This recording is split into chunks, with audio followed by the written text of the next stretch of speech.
उठो जागो और तब तक मत रुको जब तक कि लक्ष्य की प्राप्ति न हो जाए। ये कहना हमारे देश के युवा सन्यासी स्वामी विवेकानंद का है, जिन्होंने भारतीय कल्चर और भारतीय संस्कृति की सुगंध पूरी दुनिया में बिखेरी। स्वामी विवेकानंद वे हमेशा कर्म पर भरोसा रखने वाले तेजस्वी और प्रतिभावान महापुरुष थे, जिन्होंने अपनी आध्यात्मिक चिंतन और दर्शन से न सिर्फ लोगों को प्रेरणा दी है बल्कि भारत को पूरे विश्व में एक नई पहचान दिलाई है।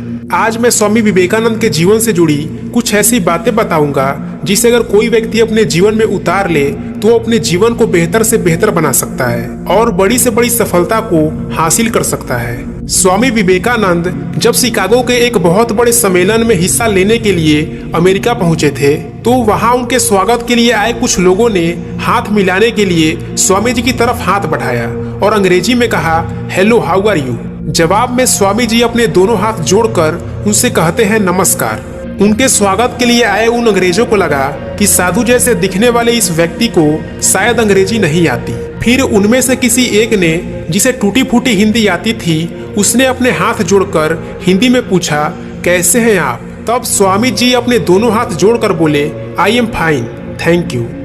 स्वामी जी का जवाब सुनकर सभी अंग्रेज आश्चर्य में पड़ गए। वे लोग हैरान हो गए कि इस आदमी को तो अंग्रेजी आती है। उन्होंने स्वामी जी से पूछा कि जब हमने आपसे अंग्रेजी में बात की तब आपने हिंदी में जवाब दिया, लेकिन जब हमने हिंदी में बात की तब आपने अंग्रेजी में उत्तर दिया। ये बात हमारी समझ में नहीं आया।